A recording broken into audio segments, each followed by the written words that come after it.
გამარჯობა მეგობრებო. ეს არის 8 სერიის მესამე გაკვეთილი ICT mentorship-ის პირველი თვისთვის და გავაგრძელოთ ჩვენი თემა იმ mindset-ის გაგება, რომელიც უნდა გქონდეთ ბაზარზე შესვლისას. რა დროსაც მოგიწევთ ყველაფრის სხვადასხვად დანახვა, ვიდრე ჩვეულებრივ გასწავლიან retail პერსპექტივიდან. თუ ახალი ხართ, ეს იქნება უპირატესობა ამ გაკვეთილის ყურების დროს. ხოლო იმ ხალხისთვის, ვინც დიდი ხანია ვაჭრობს, ვინც განივითარა ცუდი ჩვევები, ან გაიგო ყველაფერი არასწორად, ან გონიათ რომ ყველაფერი სწორად იციან, ეს იქნება ცოტა რთულად გასაგები და გადასახარში მათთვის, რადგან მოუწევთ იმ რაღაცების გაწმენდა, რაც არასწორად იციან, ან მოუწევთ მასთან ჭიდილი, სანამ რაღაც არ გამოუვათ. მე აქ დავხაზე უხეში გამოსახულება და სინამდვილეში მას თვეების განმავლობაში ვიყენებდი, როგორც სასწავლო ინსტრუმენტს, მაგრამ ჩვენ ნამდვილად კარგად ჩავაჭედებთ ამას ამ mentorship-ში, რადგან აუცილებელია იცოდეთ, როგორ უნდა ვუყურებდეთ ჩვენ, როგორც ტრეიდერები, ბაზრის მონაცემების მიწოდებას, რევერსული ფსიქოლოგიით, რაც უნდა იყოს ამ ინფორმირებული ფულის ფსიქოლოგია. ეს იქნება რადიკალურად საპირისპირო არაინფორმირებული ან სპეკულაციური ფულის, ანუ ბრჭყალებში სულელი ფულის ფსიქოლოგიისა და როდესაც გვაქვს ეს იდეები, როდესაც ვუყურებთ ფას, პირველი რაც უნდა გავაკეთოთ არის დავადგინოთ, ვინ არის აქ მსხვერპლი. საერთოდ ყოველ დანაშაულში ყოველთვის არის მსხვერპლი. და პერსპექტივა, რომელიც სპეკულაციურ არაინფორმირებულ ფულს აქვს, არის ის, რომ ნომერ პირველი ისინი არ აღიარებენ, რომ არსებობს smart money. არ არსებობს იქ რაღაც სუბიექტი, რომელსაც აქვს ყოველთვის სწორი რაღაცები, სწორი პერსპექტივა, ან რომ ბაზარი არის გაყალბებული, ან კონტროლირებადი, ან მანიპულირებადი, ან აქვს რაიმე გავლენა ფასის გრძელვადიან მიწოდებაზე.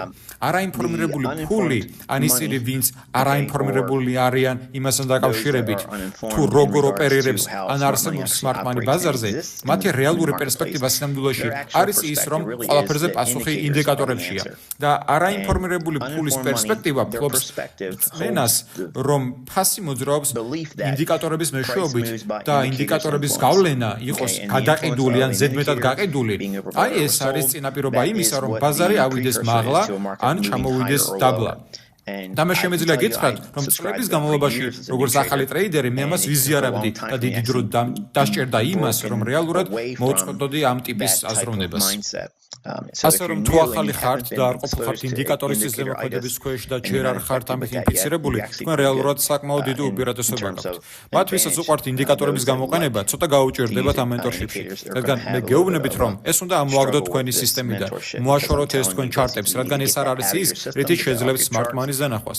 ფაქტობრივად ჩვენ შევძლებთ გამოვიყენოთ ეს ინდიკატორები იმისთვის, რომ ვიყოთ ინფორმირებულნი იმის შესახებ, თუ რას ფიქრობენ სინამდვილეში არაინფორმირებული ტრეიდერები. ასე რომ, როდესაც მომავალ თვეში ვისაუბრებთ სენტიმენტზე, თქვენ ბევრად მეტი გაგება გექნებათ იმის შესახებ, თუ რა არის ეს, როგორ ვითარდება და რა შეგიძლიათ გააკეთოთ მასთან. აშკარა, რომ ჩვენ აქ მხოლოდ პარადიგმის ერთი მხარე გამოვაშკარავთ, სპეციფიკურად სპეკულაციური არაინფორმირებული ფულის პერსპექტივასთან დაკავშირებით და თქვენ აქ ხართ იმისთვის, რომ მისწავლოთ ამ ინდივიდების შესახებ, რადგან აშკარაა, ყველამ ვიცით, რომ ბაზარზე არსებობს წაგებული მასა და თქვენი იდეა იმისა, რომ იყოთ ამ ჯგუფის ნაწილი სისულელეა. ჩვენ აქ ვართ მხოლოდ იმისთვის, რომ ფოკუსირება მოვახდინოთ იმაზე, თუ როგორია smart money-ს ხედვა ბაზარზე და ეს იწყება იმის გაგებით, რომ ბაზარზე ყოველდღიურად შემოდის უზარმაზარი ვრცელი გიგანტური ახალი liquidity pool. მიუხედავად იმისა, რომ სულ არის ახალი განიავებული ანგარიშები, სტატისტიკა გვეუბნება, რომ ტრეიდერების 90% კარგავს ფულს. დიდი ფონდებიც იმავე კატეგორიაშია. ყველა ფონდი არ არის მომგებიანი მხოლოდ იმიტომ, რომ ბევრი ხალხი აბანდებს ფულს ამ ფონდში ან ფონდის მენეჯერთან.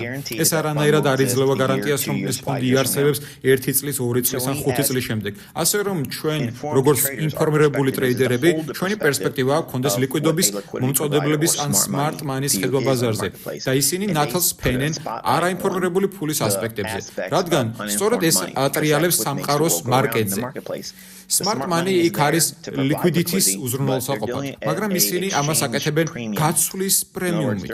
სხვა სიტყვებით რო ვთქვათ, ისინი დებენ ისეთ ტრეიდებს, რომლებთანაც დიდი ალბათობით დაბრუნდებიან, რათა მოახდინონ თავიანთი ინტერესების ოფსეტი ან ნეიტრალიზება. და ჩვენ მეც ვისაუბრებთ ამაზე წინსვლისას, მაგრამ ამჟამად გააცნობიერეთ, რომ smart money მიცის ფაქტობრივად, რომ იქ გარეთ არის არაინფორმირებული ფულის დიდი მასა. შეადარეთ ეს იმას, რაც თქვით არაინფორმირებული ფულის პერსპექტივის შესახებ. არსებობს იმ სუბიექტების ნაკლებობა, რომლებსაც აქვთ smart money-ის პერსპექტივა ფასზე. მათ არ აქვთ მოსაზრება ან იდეა დაფუძნებული პერსპექტივა, რომ არსებობს ვიღაც ან რაღაც სუბიექტები ან სუბიექტი, რომელსაც აქვს smart money-ის პერსპექტივა, ან რომ ბანკები რეალურად ივაჭრებენ დიდი ფირმების ან ფონდების წინააღმდეგ. ეს იწინააღმდეგება იმას, თუ რა არის თავისუფალი ბაზარი. ასე რომ, როდესაც გვაქვს smart money-ის პერსპექტივა ბაზარზე, ჩვენ რეალურად ვიყენებთ მათ პერსპექტივას, როგორც ყველა დანარჩენი არის liquidity, სვერპლი. და ფასის მიწოდება ყოველთვის ხდება იმისთვის, რომ მარკეტი იყოს ეფექტური მხოლოდ smart money სუბიექტებისთვის, მხოლოდ მათთვის. ასე რომ, liquidity მომწოდებლების პერსპექტივის ქონით, თქვენ იღებთ smart money-ის პერსპექტივას და ყველა დანარჩენი არის liquidity. და liquidity იქნება buy stop-ების, sell stop-ების, მომლოდინი ორდერების სახით, ბაზრის იმ high-ებზე ზემოთ და low-ებზე ქვემოთ, რომლებიც ყველაზე ახლოს ჩამოყალიბდა თქვენს შარტებზე. როგორც კი გავიგებთ, რომ არსებობს ორი განსხვავებული პერსპექტივა, სწორედ ეს ქმნის ბაზრის ეფექტურობის პარადიგმას. ორივე ჯგუფს აქვს თავიანთი ინდივიდუალური პერსპექტივა. მას, ვინც არის smart money, აქვს უნიკალური პერსპექტივა. მათ იციან რისი ჟერად არაინფორმირებული ფულის ხალხს ბაზრის შესახებ და ეს აძლევთ მათ უპირატესობას. ამასთანავე ისინი რეალურად აკონტროლებენ ფასს, ზუსტად ისევე, როგორც ნებისმიერ სხვა რამეში. თუ მხოლოდ მაღაზიას ან ბიზნესს და თქვენი საქონელი იყიდება, ვინ ადგენს ფასს? თქვენ. თქვენ ხართ მაღაზიის მფლობელი. ვალუტას კი ფლობს ბანკი და ისინი ადგენენ ფასს იმ ბანკნოტის ღირებულებაზე ან იმ ციფრებზე თქვენს ეკრანზე, რომლებიც ამბობს, რომ გაქვს X რაოდენობის დოლარი, ან ფრანკი, ან ფუნტი, ან რა ვალუტაში ზომავთ თქვენ ფულს. ეს ნიშნულობა დადგენილია ცენტრალური ბანკის მიერ, რომელმაც დაბეჭდა ეს ფული. და რატომ არის ეს ასეთი დიდი ბარიერი ხალხის გააზრების უნარისთვის, ჩემთვის გაუგებარია, რადგან თუ შეხედავთ მსოფლიო მდგომარეობას, რომელშიც ახლა ვართ, აშკარაა, რომ კორუფცია და სიცრუე თამაშის წესი. ასე რომ, ამის მოსმენა არ უნდა გაგდებდეთ შოკში, თუ პირველად ესწრებით ამას, რომ ცენტრალური ბანკები აბსოლუტურად აკონტროლებენ თავიანთი ვალუტის ფასს და მათ შეუძლიათ მისი დადგენა ნებისმიერ დროს, ნებისმიერ ფასზე, რომელზეც მოისურვებენ. არ გჯერათ, ნახეთ რა გაუკეთეს შვეიცარიულ ფრანკს და ევროს, როდესაც მოხდა მათი დეპეგი. ესიარი განადგურება. როდესაც როგორც კი გავიგებთ ორივე პერსპექტივას ეგმესეულად, ჩვენ აღარ გვაქვს დაპირისპირებული პერსპექტივა ბაზარზე. ჩვენ არ ვერჩით market makers, არ ვერჩით smart money-ს, არ დავცინით არაინფორმირებულ ფულს. სინამდვილეში რასაც ვაკეთებთ არის ის, რომ ყოველდღიურად ბალანსს ამათ შორის და არ ვფიქრობ სხორპლის ან აგრესორის ტერმინებით. ჩვენ უბრალოდ ვფიქრობ ეფექტურობის ტერმინებით, რადგან ბაზრები ყოველთვის ივაჭრებენ ეფექტური გზით.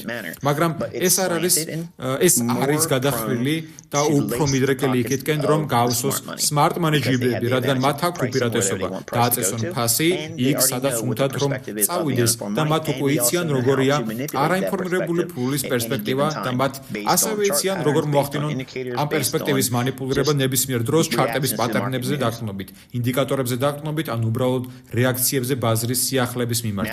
როდესაც გავივლით ამ მენტორშიპს, ჩვენ ფოკუსირებას მოვახდენთ პირველ რიგში იმაზე, რომ გაიგოთ ამ 4 პირველადი მომოძრაობების შესახებ მარკეტზე. ეს არის retracement-ი, ექსპანსია, რევერსალი და კონსოლიდაცია. ჩვენ არ ვსაუბრობთ სპეციფიკურად ამაზე, მაგრამ მინდა გესმოდეთ, რომ ყველა რაღაც, რასაც აქ ვასწავლით, არის ჩარჩოები და საკვდენი თქვენთვის, რომ გაიგოთ ეს 4 ზოგადი პრინციპი. ჩვენ არ შეგვიძლია ვასწავლოთ სპეციფიკური კონტექსტები ან თემები ფართო ბაზრის გაგების გარეშე და ეს არის ის, რასაც სექტემბრის ამ თვეში ვაკეთებთ. ყველას მივიყვანთ საორიენტაციო წერტილამდე, რათა დავიწყოთ ერთსა და იმავე ადგილას. ზოგიერთ თქვენგანს, ვინც დაწინაურებულია იმით, რომ უყურებდა ბევრ ჩემ უფასო გაკვეთილ წლების განმავლობაში, თქვენ გჭირდებათ ამის გვერდზე გადადება ერთი წამით და დაწყება ახალი პერსპექტივის გათვალისწინებით და მე გპირდებით ეს მოგცემთ ყველაფერს, რაც გამოტოვებთ. მაგრამ იმის გაგება, რომ ბანკდაშორისი ფასის მიწოდების ალგორითმი, რომ გაიგოთ ეს უნდა მოვიდეს პრაქტიკით და პრაქტიკა ქმნის გამოცდილებას. ეს გამოცდილება მოგცემთ სინათლეს ჩარტებში შესვლისას. დაინახავთ რა უნდა გააკეთოთ ფასთან, რა უნდა დაინახოთ ფასში. თითოეული ინდივიდუალური კომპონენტის დეტალურად და კონტექსტის გათვალისწინებით.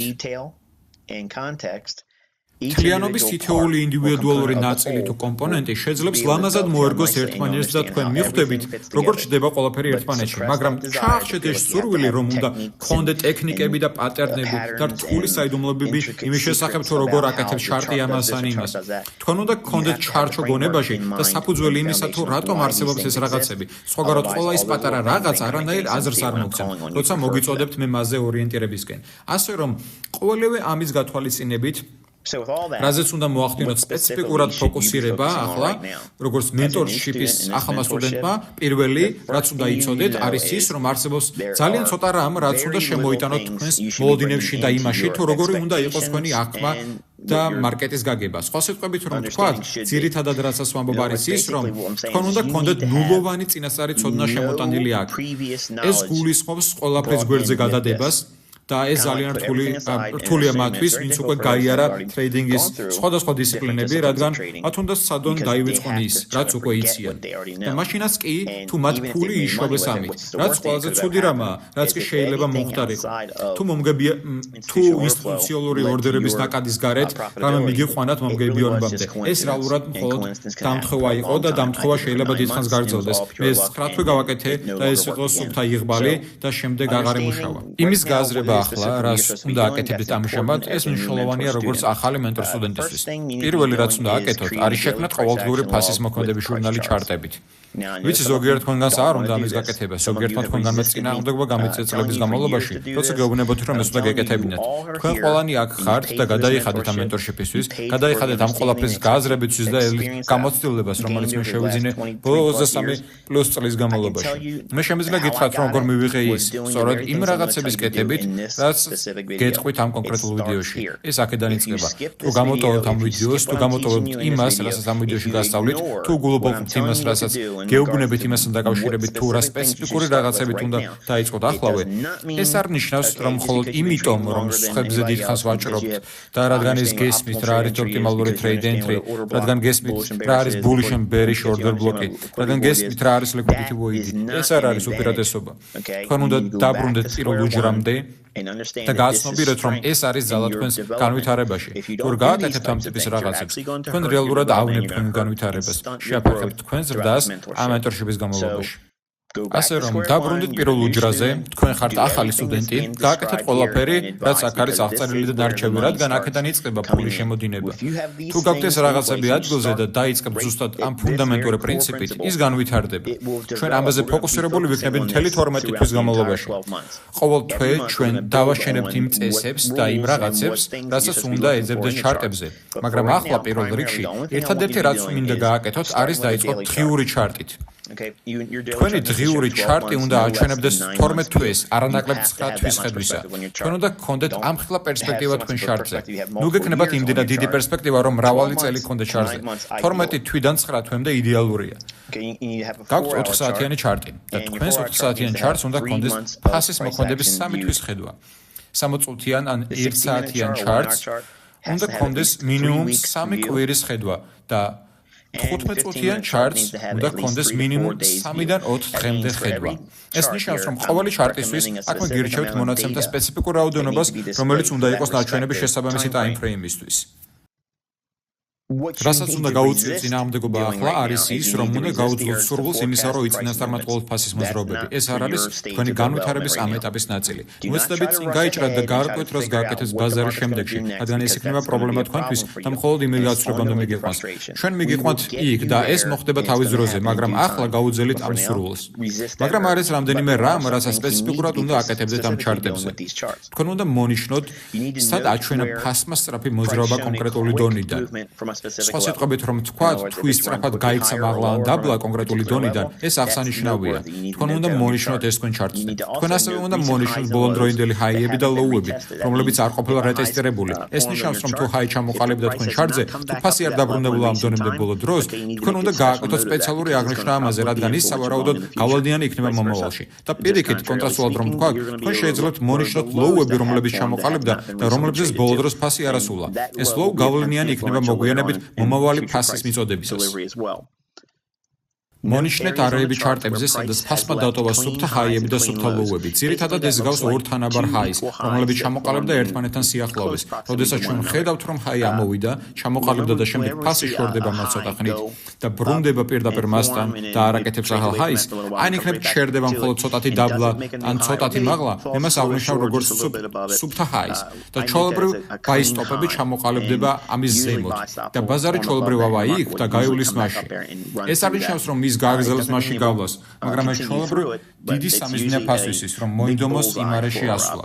და პირიქით ითქმის თანაბარ ლოუებზე, როდესაც ლოუ ყალიბდება და მეორე ლოუ თანაბრად ყალიბდება პირველივე სიახლოვეს. ეს მნიშვნელოვანი არეა სელს-სტოპებისთვის, რომ დაგროვდეს ამ ლოუების ქვეშ და ბაზარს აქვს ტენდენცია და სურვილი ჩავიდეს იქ და აიღოს ეს ლიკვიდიტი. ეს ნიშნავს, რომ ბაზარი ჩავა იმ არეში, მიუხედავად იმისა, გააგრძელებს უფრო დაბლა სვლას, თუ ჩავა და შემდეგ შემოbrunდება. არსებობს პირობები, რომლებსაც ვეძებთ ამ ყველაფრის ჩამოსაყალიბებლად და თქვენ გეცოდინებათ, როდის უნდა ელოდოს სპეციფიკურ პირობებს, მაგრამ ახლა მინდა დაიწყოთ პრაქტიკა ამის ძიებისა თქვენ ჩარტებზე და მათი მონიშნა. მონიშნეთ რა დღეებში ყალიბდება ჰაიები და ლოუები და ეს არის ყოველკვირეული დიაპაზონისთვის. თქვენ გჭირდებათ იცოდეთ დღის რომელ მონაკვეთში ხდება ეს, რომელ ქელზონშია კვირის ჰაი და ლოუ ყალიბდება ლონდონში თუ ყალიბდება ნიუ-იორკში. რადგან ყველა ეს რამ კარგად აგეხმარება წინასწარმეტყველებაში იმაზე, თუ რა უნდა მოხდეს მომავალში. თქვენ უნდა მონიშნოთ ყოველდღიური ჰაი და ყოველდღიური ლოუ ყოველ სატრეიდო დღეს. ჭირდებათ მონიშნოთ, როდის ყალიბდება ყოველდღიური ჰაი და ლოუ თითოეული ინდივიდუალური სატრეიდო დღისთვის. როგორ გამოიყურება ეს ყველაფერი? ის იწყება შეშველი ჩარტით. ეს არის დღიური ჩარტი და მე აქ ვიყენებ შვეიცარიულ ფრანკს. ეს შეიძლება იყოს ნებისმიერი ჩარტი, ნებისმიერი წყვილი, მაგრამ თქვენ უნდა დაიწყოთ ერთი სავალუტო წვლით. და ამ მენტორშიპში თქვენ სპეციფიკურად უნდა იმუშაოთ ერთზე. მე გირჩევდით გააკეთოთ რამე ბრიტანული ფუნტისა და ევროს გარდა. მხოლოდ იმიტომ, რომ ნახავთ როგორ მუშაობ მე სპეციფიკურად მასზე ამ ინდივიდუალურ მენტორშიპში, მაგრამ თქვენ უნდა აკეთებდეთ რამეს ისეთ სავალუტო წყვილზე, რომელიც არ გამოიყენება ამ მენტორშიპში. ამგვარად თქვენ მიიღებთ უნიკალურ პერსპექტივას, რომლამდეც თავად მიხვალთ და ამას სახელმძღვანელოდ გამოიყენებთ. პირველი რაც უნდა გააკეთოთ არის სტადია მონიშნოთ უახლოესი ჰაიები და უახლოესი ლოუები, სადაც ბაზარმა აჩვენა რეაქცია. ეს პირველია, რაც უნდა მონიშნოთ, რადგან ასე ახდენთ ორდერ ბლოკების იდენტიფიცირებას, ასე ახდენთ liquidity void-ების იდენტიფიცირებას. ეს ყველაფერი საწყისი ფრეიმვორკია, მაგრამ თქვენ უნდა შეძლოთ მონიშნოთ ის ბოლონდროინდელი ჰაიები და ლოუები. სწორედ ეს გაკეთდა აქ თქვენთვის.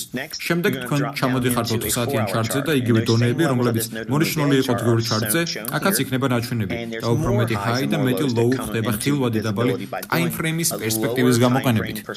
ჩარტი ადრე იყო დღიური. ახლა კი ვუყურებთ იგივე დონეებს, უბრალოდ ჩამოვედით 4 საათიან ჩარტზე.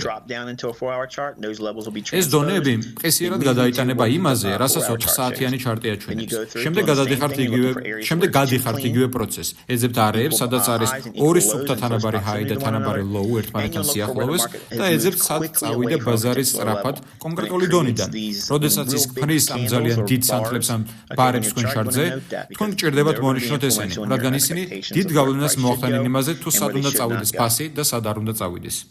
თქვენ გადახვალთ საათობრივ ჩარტზე. საათობრივ ჩარტზე თქვენ დააკვირდებით ინდივიდუალურ დღეებს ერთი ან ორი კვირის განმავლობაში და შეგიძლიათ განსაზღვროთ ყოველკვირეული დიაპაზონის საათობრივი ჩარტით.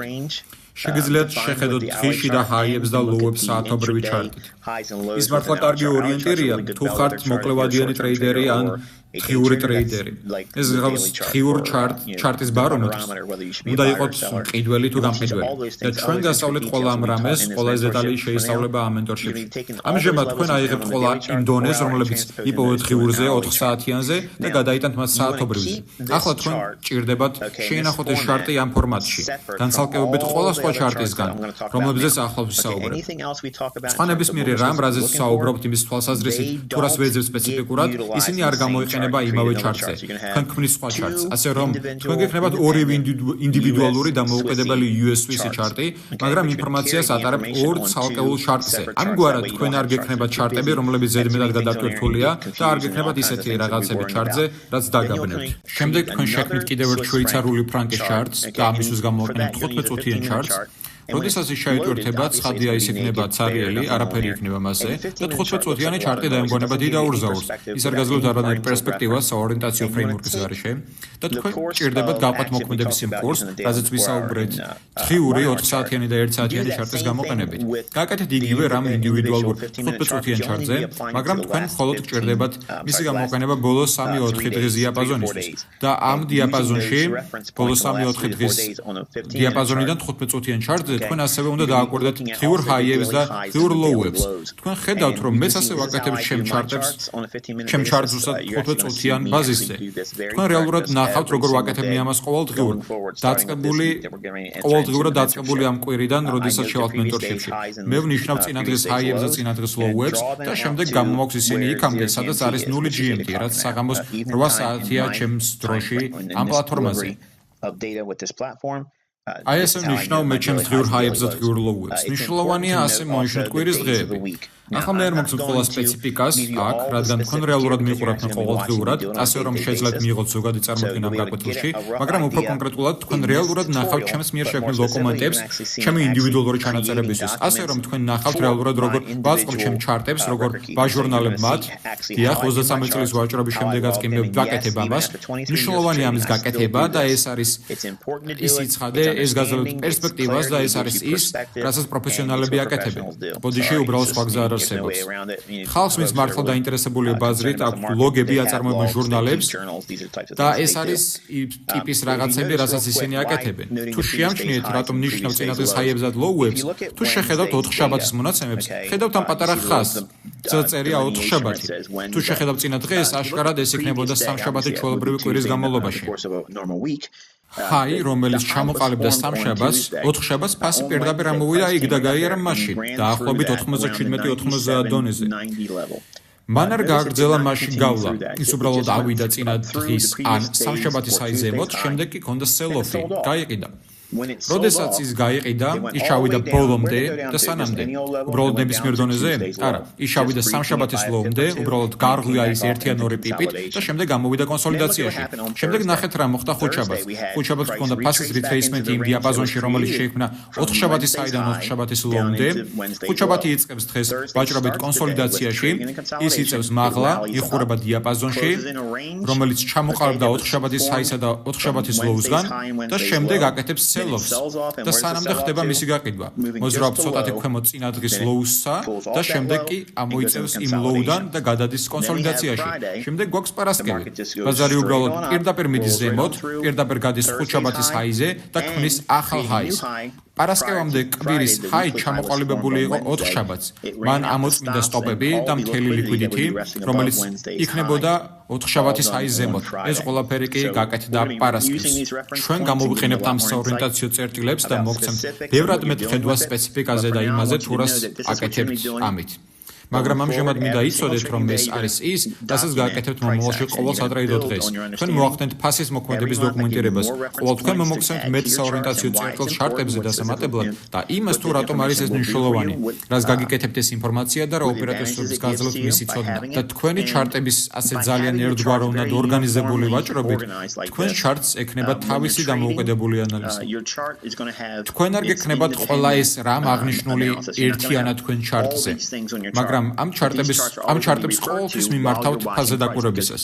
როდესაც გექნებათ 3 განცალკევებული ჩარტი, ეს გაგეხმარებათ იმაში, რომ თქვენ არასოდეს დაქორწინდებით იდეებზე, რომლებიც გაქვთ თქვენს ანალიზში. თქვენ უნდა დაფიქრდეთ იმაზე, მაგრამ არ ჭირდებათ იყოთ ისეთი ჯიუტი, რომ სხვაგვარად ვერ შეძლოთ გააკეთოთ.